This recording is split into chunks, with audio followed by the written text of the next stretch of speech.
everywhere. And yet language is incredibly complex. Um, and you can tell, all of you, you can tell that when you encounter non-native speakers and the challenges that they have with English in your case or any other language. I have helped people with German, even though I never had to learn German. And so I'm glad about that. Anyway, so what do we do about this complexity? How do you teach language? So one strategy is creating awareness. One strategy I have used and have basically banked on with my course and my whole career is creating megacognitive awareness of language that can be really helpful. One of my colleagues, now that I'm retired, she's actually teaching this course, even wrote her dissertation about how helpful this is, this metacognitive awareness. Okay, so let's jump in and create awareness. Again, languages are diverse and complex, and maybe sometimes overwhelmingly, perhaps. Um, Languages are also regular, rule-governed, and pattern at the same time, and yet have exceptions. Okay. Um, I am, by the way, I forgot to mention that in the beginning, always interruptible anytime anybody wants to jump in and ask a question. Let me see. Can I open my chat and watch what's happening on the chat just to do a little? Is that possible? Tech people here. Oh, yep, I have it now. I can see it. All right. So feel free to use that venue, or you could turn on the mics, because I know a lot of what I'm talking about is not intuitive automatically. And I know my hosts will help me. So back to languages. Again, there's lots of rules, lots of regularities, patterns, but also lots of exceptions. So lots to know. Um, and so, where does all that actually reside? Where does this language live? Where is it stored? And I'm assuming many of you, all of you probably have heard about grammars. You know, grammar is one place that comes to mind first. And, you know, maybe there's one grammar, there's many kinds of grammar or many kinds of grammars. I could have put an S here. So to keep this interactive, I always like people to learn by doing. You're all teachers, you know what I mean. Here is a short, we'll see if it's pairs or shorter groups of people, but we talked, Nick and Katie and I, but I'd like you to get into small groups, maybe just 2 or 3 people at a time, and just talk to each other. Ask yourself, what do you know about grammar? What is grammar? What is a grammar? What do you know about grammar or grammars? Are there different kinds of grammar? So do some activation of knowledge, some brainstorming about that term that's out there and yet probably a little mysterious. So if we could send people to their groups, that would be wonderful. And I'm not sure about the ASL interpreters, how that's going to work out. Yeah, But we'll sort the interpreters where they need to be. okay, so let's take 2 to 4 minutes. This is not a long activity, but just enough to get some ideas going. And then we'll come back in about, let's say, 4 minutes, 3 to 4 minutes. Looks like we're back. So welcome back, everybody. So let's feel our way through here. Let's see here. I see a note here from Katie. Yep. I need to check the sound box, but I think I have it back on. So anyway, um, I think what might work best, because I want to collect some of the thoughts here, just jot them down in a Word document here. If people could just turn on their sounds and just report back. I had a great conversation, and we were talking about just grammars for different languages. So that's one thing that came up in the words that are in grammars. What else did people talk about? Just let's collect just a few ideas. So grammars have words. What else did people talk about? I just, I had a discussion with just one other person, but I was speaking about how the grammar is the overall structure or framework for Hmm. go together in the language. Right. Great. Exactly. So we already have two related but divergent ways of looking at language and grammar as the storage place. One more person at least. Somebody else, any highlight from your conversation?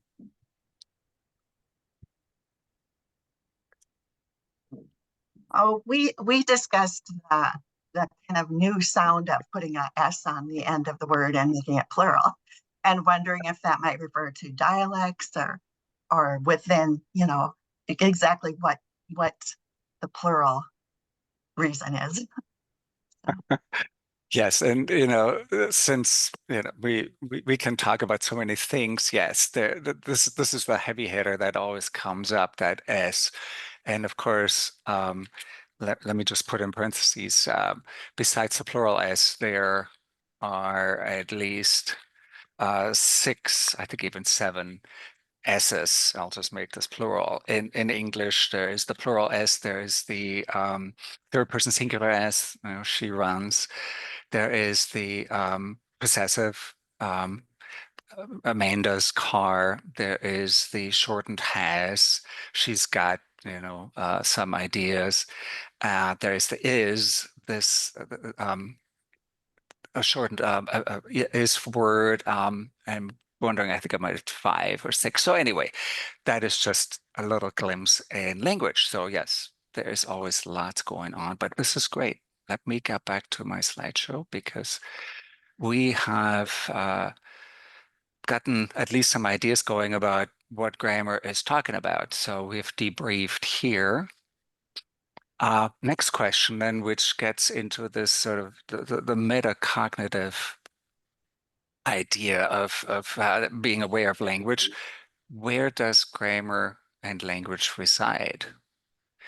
So we have another think, pair, share coming up. And here are the ideas. Now that you have sort of activated your idea about grammars, how do we get at grammar? Where does it live? Where do they exist, those grammars? Or in a classroom on the fly, how do you access your grammar? How do you Dr. get Schramm, at it? Yeah? we can't see the slideshow. Okay. What do I need to do? And Did you select share? okay, let's get back to Zoom. So I need to reshare. Okay. Let's get back here.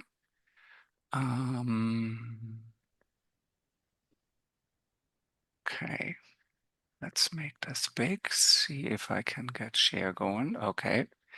So I need to reshare everything each time. That's what you were saying earlier, right? Okay. All right, so I will reshare just my culprits here. And thanks for the reminder. So let's get back to the slideshow. And all right, so here is the slideshow again. Is it coming through now? Yes, we can see it. Yes. Good, good, good. Yep, that is something to be aware of. Thank you. So again, I was basically just reading through here, just where metacognitively. So how do we get at grammar? Where does grammar live? Cognition gives you some clues, but how do we get at grammar? Where do grammars live or exist? And in the classroom on the fly, how do you access grammars? Let me make this bigger here. How do we access our grammars? How do you get at it? What data can you use to answer a problem? Just what kinds of things do you even work with, and where do you find that?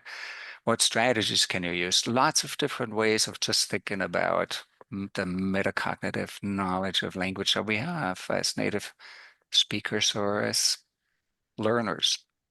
So grab your favorite couple, 1, 2 of these questions. You don't have to answer them all, but let's get back into another 3 to 4 minute think, pair, share, talk to each other. I think it's going to be randomized, so you'll be with somebody else, and we'll continue after this short interaction. Alrighty. Some people are coming back, so let me go back to. So, Nick, you're saying there's still a little time left, right? Or is everybody back now? Everybody should be back. The breakout room should be closed. Okay. So let me go, well, let's see, let me start collecting again. So I had a lively conversation like last time with Jess and Amy. And one of the things that came up was grammar and languages change. So how do we get at grammar? Well, one challenge already is it's a moving target. However, it doesn't move super fast. So there's consolation in that. What else? If I can hear from 2 or 3 people and their conversations, what else did people think about in terms of where do I look up grammar or things language?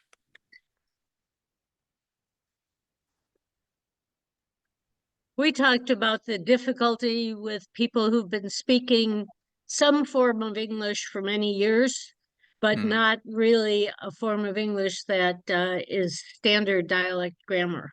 And so they're a little resistant to changing the way they just got used to talking because they've been speaking it that way for so many years.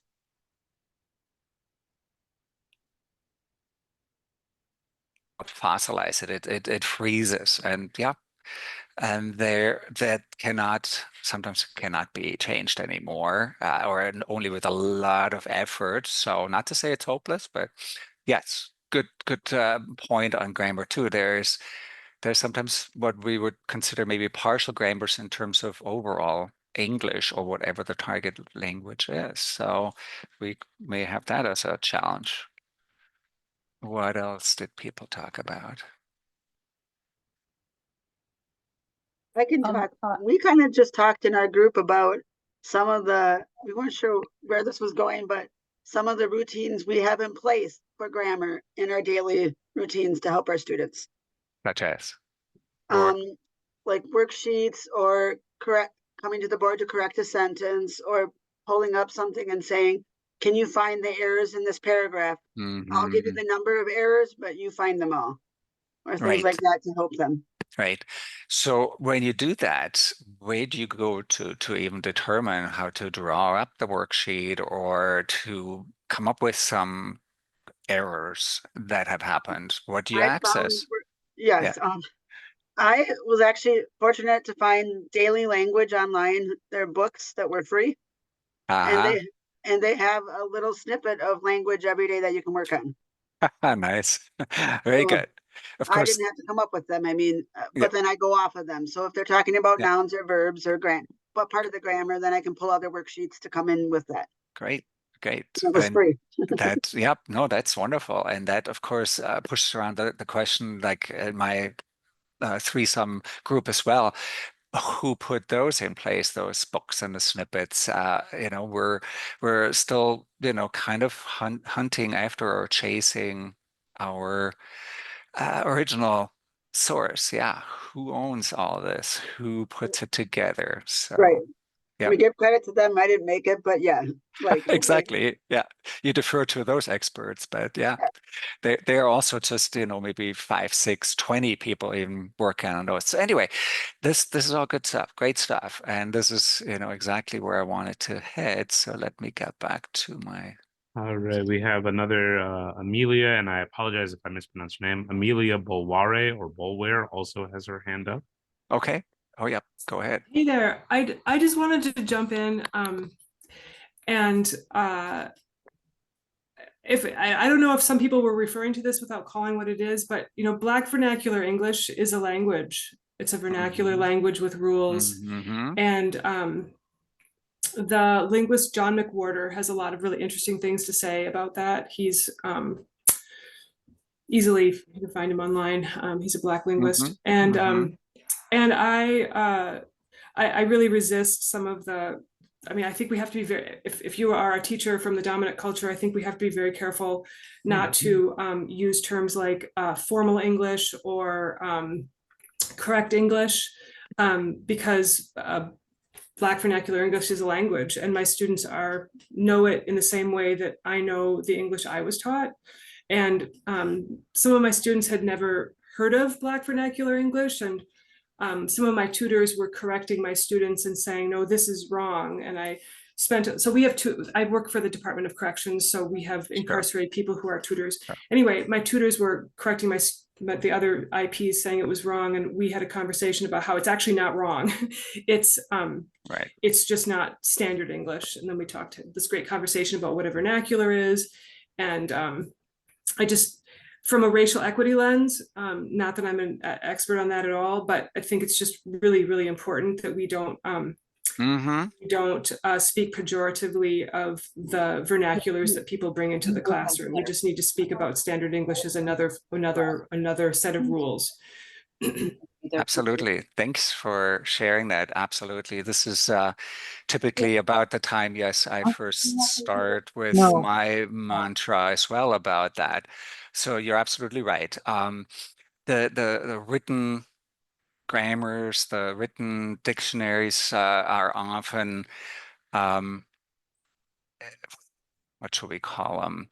They come from the majority, or just even sometimes a sub part of the majority culture, and exclude many varieties of English, like you were saying. I put it in the BEV or AAVE. And McWhorter, yes, a very good scholar. I studied with John Baugh, who was the first, to my knowledge, the first PhD candidate and then scholar who was African-American himself to study his own vernacular.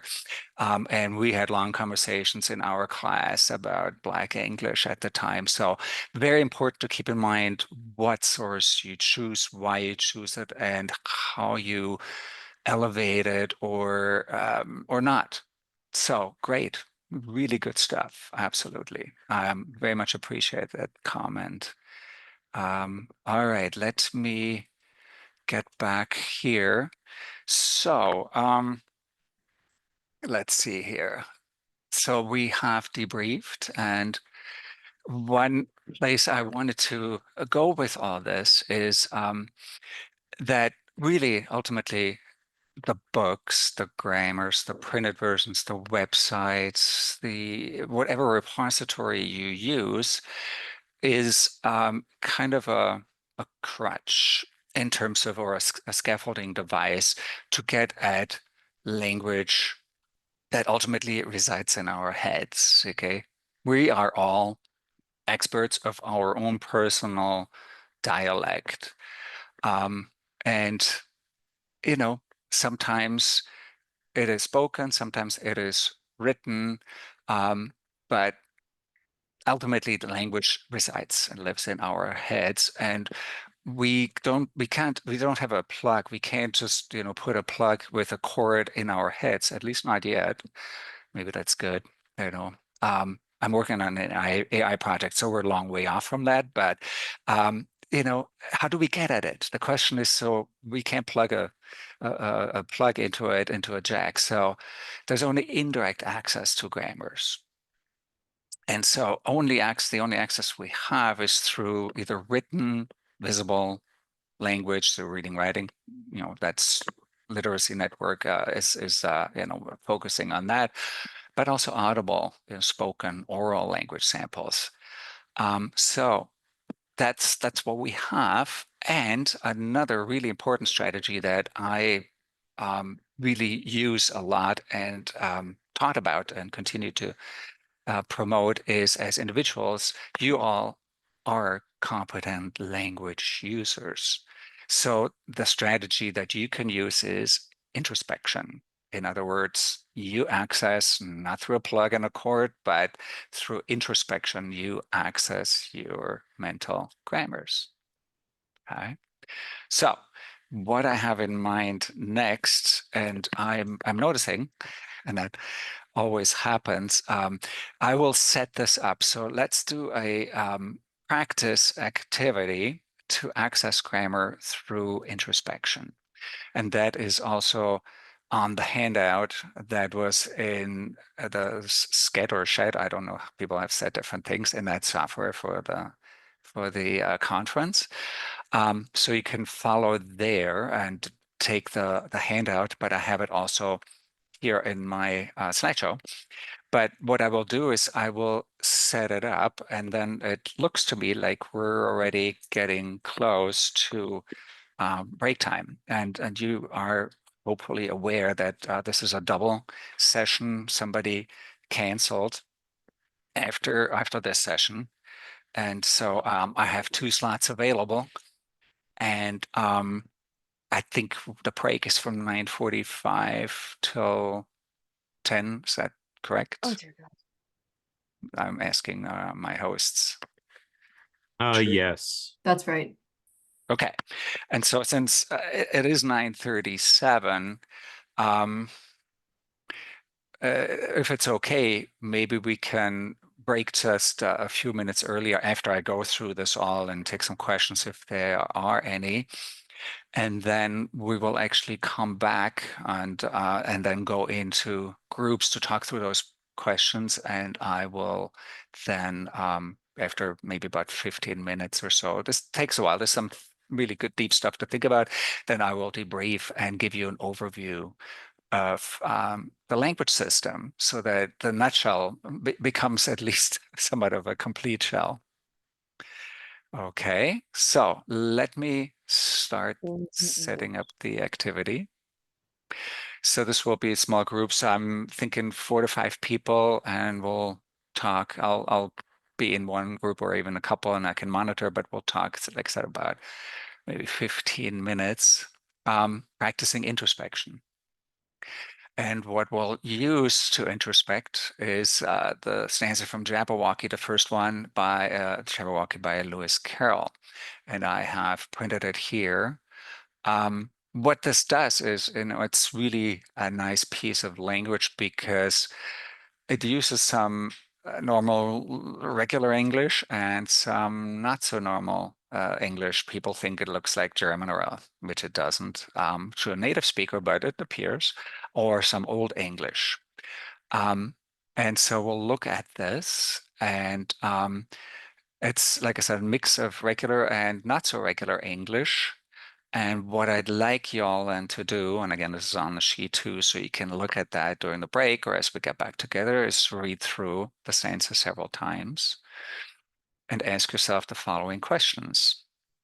Does this poem make sense at all? Do you understand anything? If so, what and why?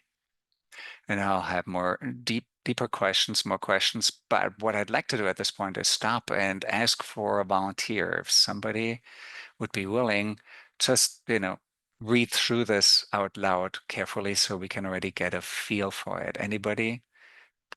Is anybody willing to read through this for us all? You do that. Thank you, Elizabeth.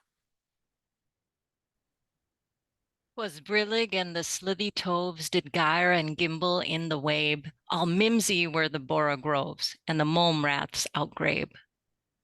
Thank you. And, nice intonation, and you put that R in there, borogroves, which I always put in too, but this is part of what our language brains do. We just read what we think we see, and that was a perfect version, so I really appreciate it.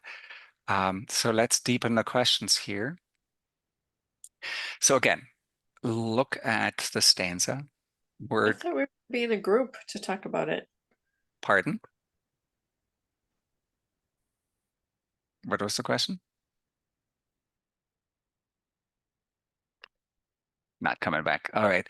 So this will be in groups, then you'll talk about these things, these questions. That initial three are now a little more deeper, more specific. So analyze the language, words, parts of words, sentence structure, punctuation, pronunciation, lots of things to grab. But analyze what you see carefully in that stanza. Try to determine whether everything is not English, irregular, or unintelligible, or whether some aspects are regular, more normal English and are familiar and understandable. Okay. So just go with just your intuition about that, you know, in terms of what you feel might be English and what might not be, and just have a conversation to get things rolling. What I mean by regular as well, if you want to just think about what might be on the radio, what might be on the web, on a podcast, okay? So the kind of English that you encounter sort of on a daily basis. So just to give an example, you could take the word brillig and say, okay, is that an English word? Does its ending look like an adjective? Or does it have a noun ending? You know, is that, you know, like the S that we talked about earlier? Does it have any sounds that are not English? And then just keep going into these pieces that are listed up here, parts of words, sentence, word order, punctuation, pronunciation, and discuss what comes up. And if one of you or a couple of you just jot down a few things so we can then talk about them and get back together. When we get back together and debrief, then keep track of it, and then I will go over those observations and you know, preview language a little bit more. So, any questions? Like I said, the handout may be helpful to just look at in the next few minutes. Otherwise, Could you go back so I could get a screenshot of that? sure. That is the modern handout version. That's right. The up-to-date, yep. And again, it is in the schedule, the sketch software as well, this handout, so you can look at it. Okay, so here's the short version of the questions, and then here is the long version of the questions. Anything else? Any other questions?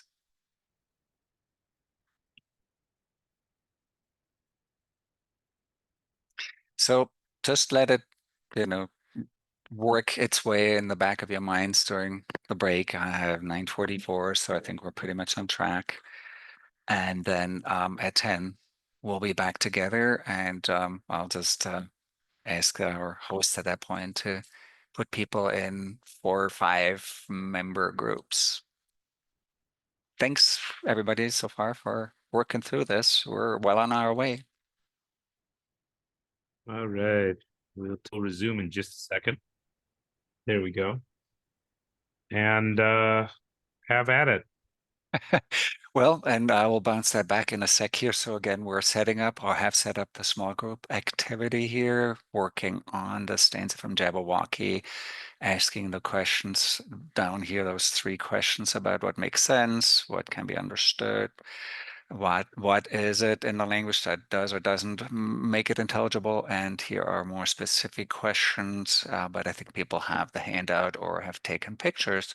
So I would be ready for people to go and talk in 4 or 5 member groups. And I shortened the time to about 10 minutes. We have plenty to talk about, and people seem to be very much on the ball. So let's talk about 10 and then get back together.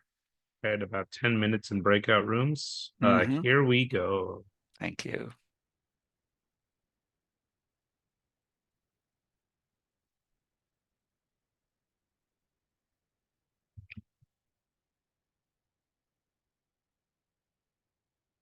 And please reach out if you have a problem with breakout rooms.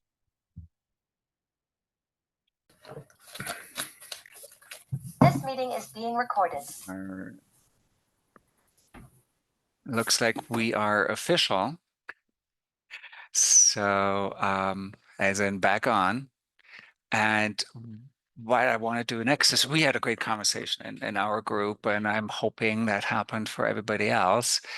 I will collect observations and as we do that, I will try to organize the way linguists, in our nutshell, that we look at language, and we organize things kind of by the structure level in the language.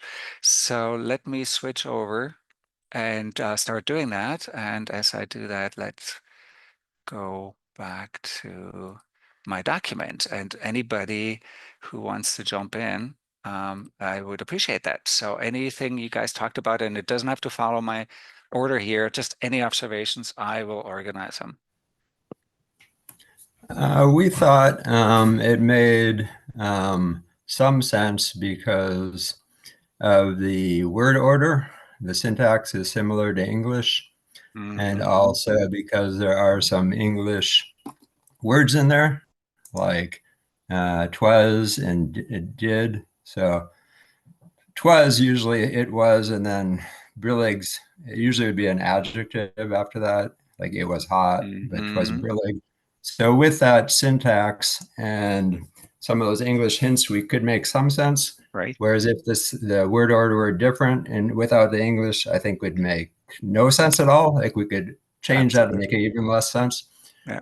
What didn't make sense was the word meaning. I mean, we could kind of guess at word meaning, and we thought maybe that's what it's like for some of our English language learners, where they can kind of recognize the pattern of the sentence, but they don't know what a difficult word means, and they either have to guess or look it up. And this is a great observation. I do remember sitting in my English classrooms or in lectures later on, as well as I was studying in the United States. And I had texts a little bit like the one you were reading. That's why I'm using it for you as native speakers, where I knew some words and not others. And you do a lot of detective work trying to figure out what do the unfamiliar pieces mean. So you were just describing a classic non-native speaker strategy. Absolutely. Thank you. Anything, or not anything, what else? There must have been more. I would just add to that I learned Spanish as an adult in my early 30s. And reading this reminded me of the classroom experience in Guadalajara, where the teacher, of course, was speaking Spanish the entire time. And in every assignment, I was trying to decipher. I put myself in the pose of my students. I put myself in the position of my students, where I was in a classroom where there were people who had taken Spanish classes, and were trying to improve their Spanish skills, where I was beginning with just see and know as my knowledge of Spanish. And and I have to say, so I put myself in the posture of my students, and that's what this exercise reminded me of very clearly. Thank you. Thank you. Yeah, likewise. Thanks for reflecting that back. That is my hope, was my hope, and has been my experience. It reminded me of my non-native speaker experience, and it seemed to be a very nice way to put non-native speaker hats on all of you as native speakers. So thanks. Yeah. little trick of the trade, but it has worked. All right, so we've talked words, meanings, sentences. Anybody talk about pronunciation? Elizabeth pronounced the stanza, and anybody get back to that, how she pronounced it? Any discussion items along those lines?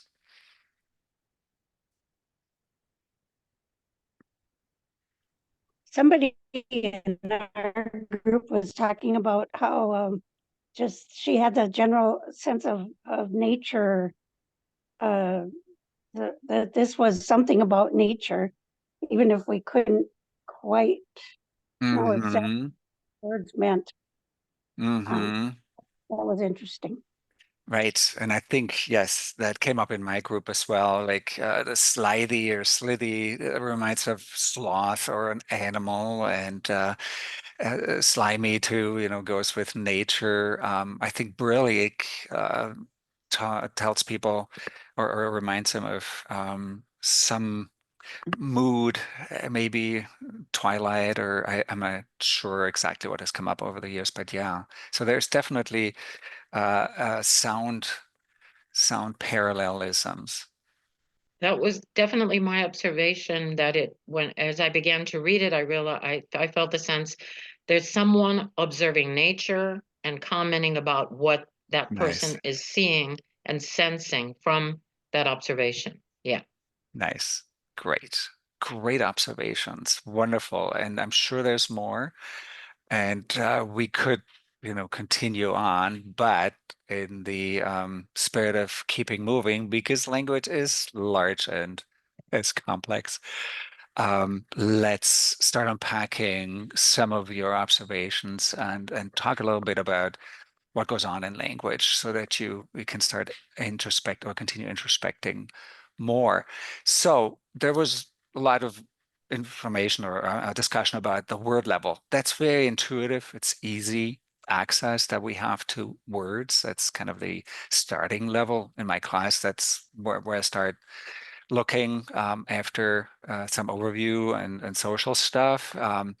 And the technical term we use is meaning bearing units. You guys talked about meaning. Some words have a familiar meaning, others don't. But the technical term is morphology, because the word is actually really hard to define, like in our Sainza toves. Well, all of you knew there was an S here, that's plural, but there's also the non-word or non-morpheme tov, or is it even tov, like glove? So, okay, so just little heads up here. Words are not always the best place to start, but rather look at pieces of words. Very helpful for literacy. There's parts of words you can use over and over, like the S, but also like words, pieces like tree or post. Okay. So that's a nice little nugget to take home with you. Another piece that I think accounts for some of those illusions, those feeling pieces about nature and all that you experience is something like mimsy. There's words like mim and z or mims and e, like topsy but sleepy. All the dwarfs from Disney come to mind. We have an irregular part, mim or mims, and then either z or e at the end. Okay, so again, a combination, but that feel of the e, something like sleep, it's the property of sleep. So mimsy is the property of mem, Madam Mim. I think that's a cartoon character. I seem to remember a movie from my kids' childhood. They're in their 30s. So anyway, okay, so we have all these things that work in our minds that are illusions and sound references too. And then we have, in my group, we talked about this too, little words and the, did, all the little grammatical morphemes are regular. They are English. So you guys talk about bricks and mortar, perhaps in your teaching, and the breaks are the nouns, the adjectives, the unfamiliar words here, the mims, the tov, and the mortar is the did, and also the s on the plural noun, and so on. So nice mix of familiar, unfamiliar, constant struggle, and strategy to use those pieces for non-native speakers. Okay. Jump in. I will otherwise keep moving along. I still have a few more, 2 or 3 more think, pair, share activities, but if you have anything on any of the levels, I will just move on. Again, there's lots here to talk about. And let's talk about the meaning piece. What I did is I grabbed an entry for linguistics from a dictionary just to bring home what we're talking about. So if you were to look up linguistics, that's your entry. Here's the pronunciation. Here's some grammar information, and under meaning, this is the part we can talk about here. So under meaning, called semantics in linguistics, we define the meaning of words, of phrases, of sentences. So the science of language is the meaning that goes with linguistics. So meaning is like the definition in dictionary. And if you were to try it like sleepy, the definition would be the property of sleep. Mimsy would be maybe the property of mims that exists. So here too, we have the parallelism. The form has, maybe an ending that's familiar, the E, but the main part, we're not so sure about what the meaning is. Okay, so we have a regular and an irregular piece here as mims and E, perhaps. And again, this is something that might puzzle your language learners in your classrooms when you have this mix and they get some mileage and you can help them if you can piggyback on that from familiar pieces. Another big strategy in meaning is to talk about meaning relationships. So here's just another little glimpse into what linguists and language people do. We can talk about meaning also in terms of meaning relationships. For example, words that have the same meaning. In one way, sofa and couch. Some of you, maybe your parents, grandparents use Davenport. That's been out of fashion, or settee. In some sense, they're all things you lie on or have sit on, recline on. And yet, of course, they're not fully synonymous. Some people say, nothing is 100% the same. Sofa and couch, maybe. But there's also sometimes a more formal and a less formal or a regional variation involved here. In some areas, maybe people say sofa. In others, they say couch. Age-wise, Davenport used to be fashionable, maybe not. Okay, so use synonymy, use the same meaning as a way to explain, but be aware it's not always straightforward. Opposite meanings is another fun way to explain meanings, and that's called antonyms, so opposite meanings. And, hot, cold, it's pretty straightforward, right? It's either hot or it's cold. However, it can also be more cold or colder or hotter, right? So there can be degrees of hotness and coldness. So yes, opposites, but different opposites from married or divorced, right? Because married, you cannot be more married or less married, like it can be hotter or colder. So there are different kinds of opposites. And then you take expand, contract, that has a directionality. That's the two opposite directions of the same movement, expanding or contracting, one direction or the other. And then you can take a different viewpoint on a movement, and then you have send and receive. Okay, so this is all under opposite meanings. Again, more to unpack. Another teaser here. And then there is also something called hyponym. And this is also things like furniture, where you have a larger term, and under furniture, the table and chair. Okay, so you have that relationship. You have a collective term, and then you subsume under it several items. You can do this also not just with nouns, you can do it with colors or with adjectives, purple, green, blue. Okay, so 3 meaning relationships, same meaning, similar meanings, opposite meanings, and subsumed meanings, or larger group meaning and subcategory meaning. How are we doing? I see Zach and I feel bad. I'm flying through terminology and stuff, but lots to think about. All right. Ready to move on? Okay, we've done words and meaning. One thing that is also important to talk about, because our tendency is to think that ambiguity, things that are not quite straightforward and clear in their meaning, that is something unusual, and we try to regularize our meanings, but it's very normal. our language has to be ambiguous, because otherwise we'd be talking like computers, and like on and on and on to define one word in every angle and subpart of it.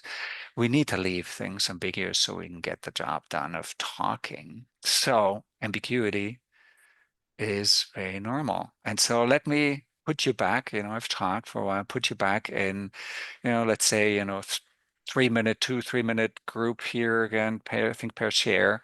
Here's a sentence that is ambiguous.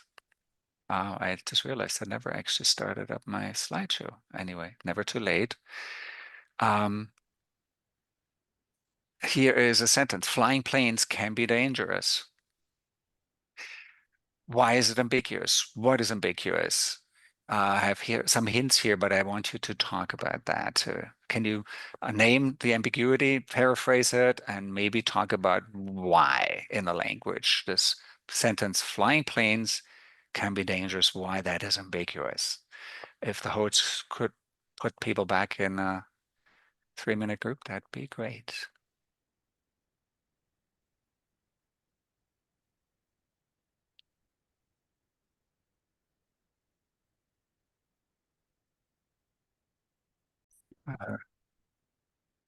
Okay, share here. And let's see that I can remember this time to okay, here is my last slide. And let's see here, yep, then we're going on into sentences. So here's part of the answer, but let me go to my document, my Word document, and collect from people what they talked about. What were the two meanings and what was responsible in the sentence for it?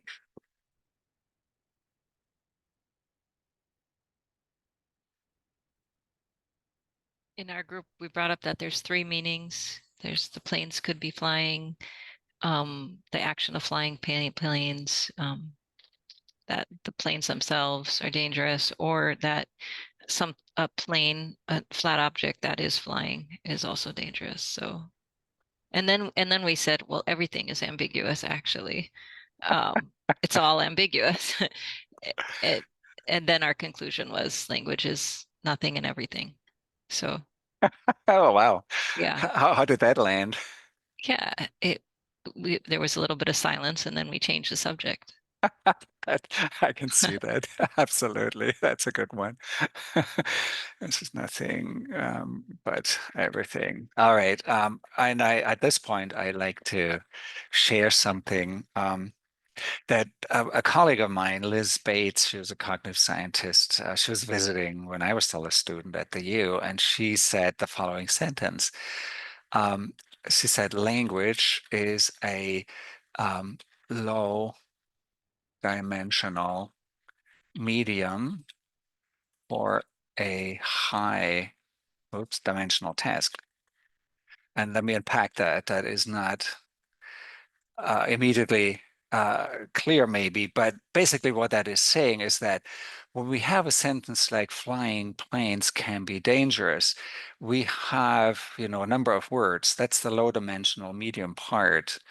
And these words can be ambiguous. And then the way that the words are structured together into phrases can be multiple ways. And so depending on what we want to do with this phrase, whether we're talking to another hobby model planer, plane flying person, or whether we are a passenger and are getting on a Boeing plane and have heard about recent incidents, or whatever the context is, determines what meaning we land on.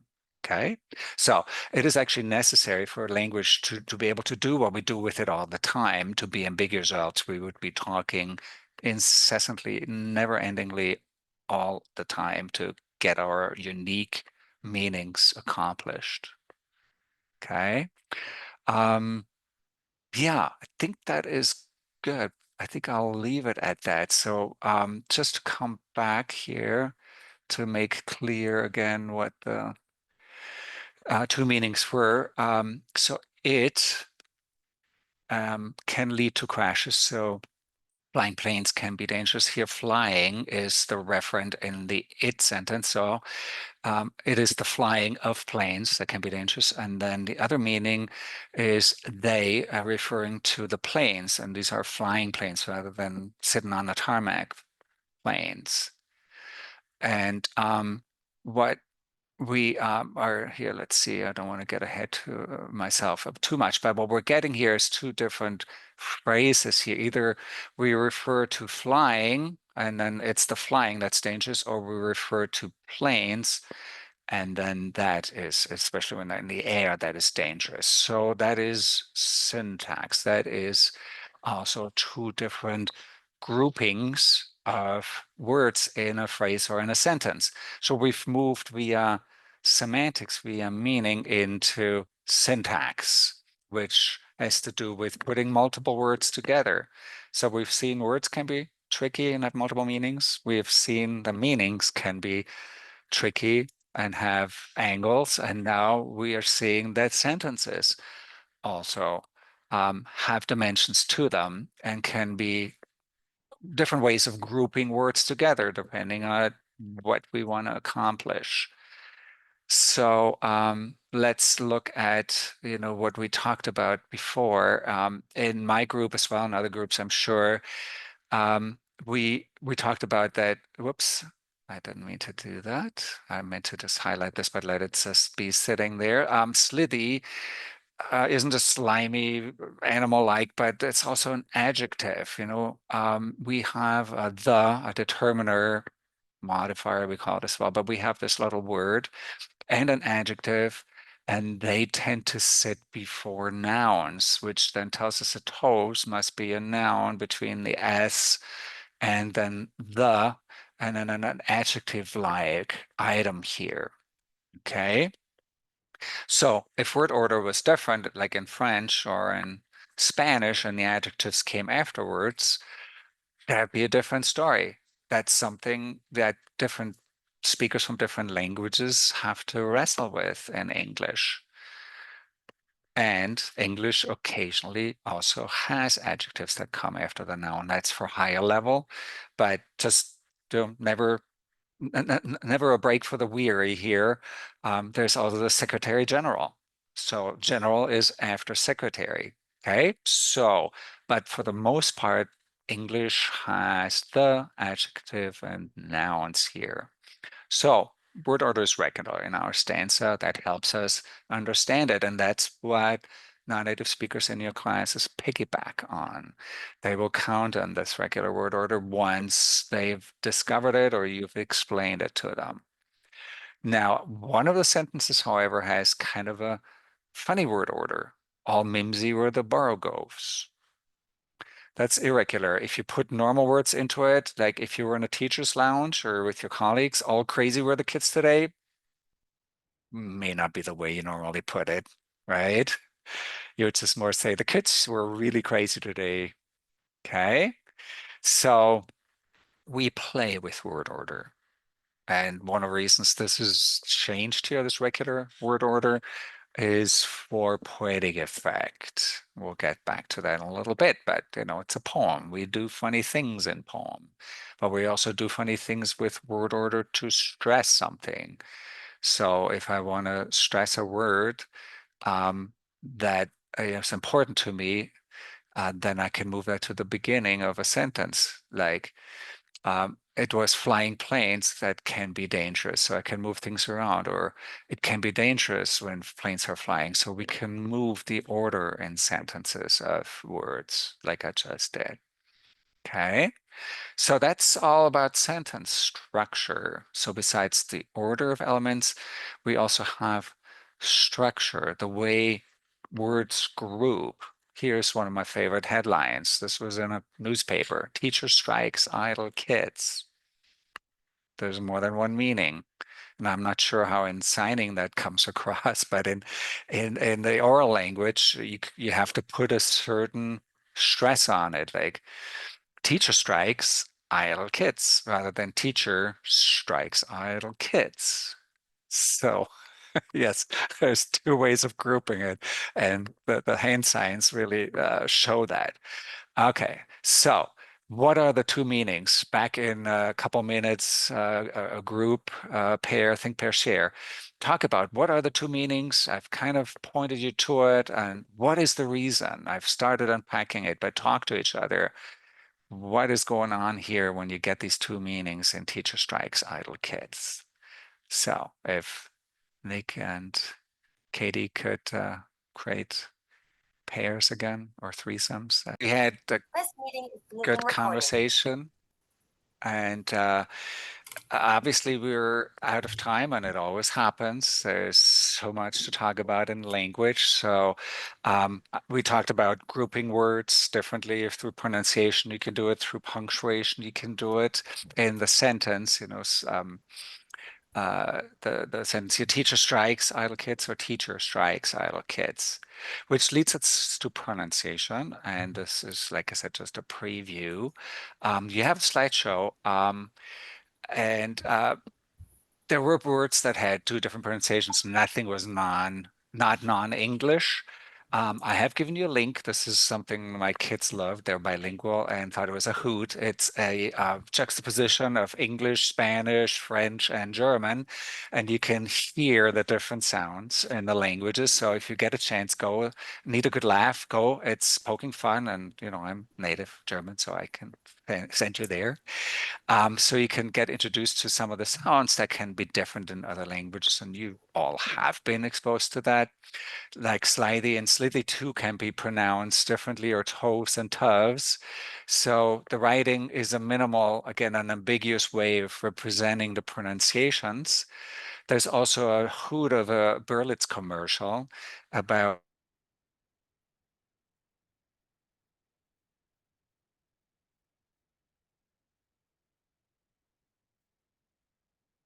Oh, I'm sorry, Andreas. Did your screen freeze? We might be having a small internet sounds. problem. Sorry? There was a small internet problem. Your screen froze for the last 15 or so seconds. Okay. All right. I think we're back here. You left off at Berlitz. Okay. Left out at Berlitz. Thank you. Yes. Play it back. It's really funny about how we use different sounds in different languages to distinguish words. A fun exercise you can do sometime is just, replace the first letter or sound in the word rink, or in the word sink, think and sink in the commercial, and you'll get a new word each time: sink, rink, blink, and so on. Again, we're out of time, so you can do this on your own. And the last part is that you always have everything language embedded in social context. So this is a poem, so you get twas, and you don't get ain't. And you get the funny word order, all mimsy, with the borogoves, rather than the boys were very wild. And the layout, including and rhymes, and the rhyme, the meter, iambic, pentameter, all points to a more formal poetic context. So this last part is super important. The minimal language we talked about is interpreted differently in every different context: formal, poetic, casual, like pointed out before, whether it's AAVE or standard English or slang. All those things matter. So I don't want to keep you from your break. So play the videos. They're funny. And I hope that this all helped teach grammar a little bit. Because again, metacognitive awareness is helpful. I found it helpful myself. If you have questions, I will stay on, and you can shoot them to me. I think my email address should be available, or on my website. You can find it. And I very much appreciate you attending today. So thanks for the great discussions and the contributions, and I hope it was helpful. All right, and for those wishing to revisit this presentation, it will be uploaded to the Minnesota ABE YouTube channel. It'll probably take about a week or two to finish editing the video and get it up there. But if you'd like to revisit this or look at the resources, you can look at our YouTube channel. Thank you. And I'll take questions if anybody wants to use their break this way. All right, I'll finish the recording. Thank you. And thanks again.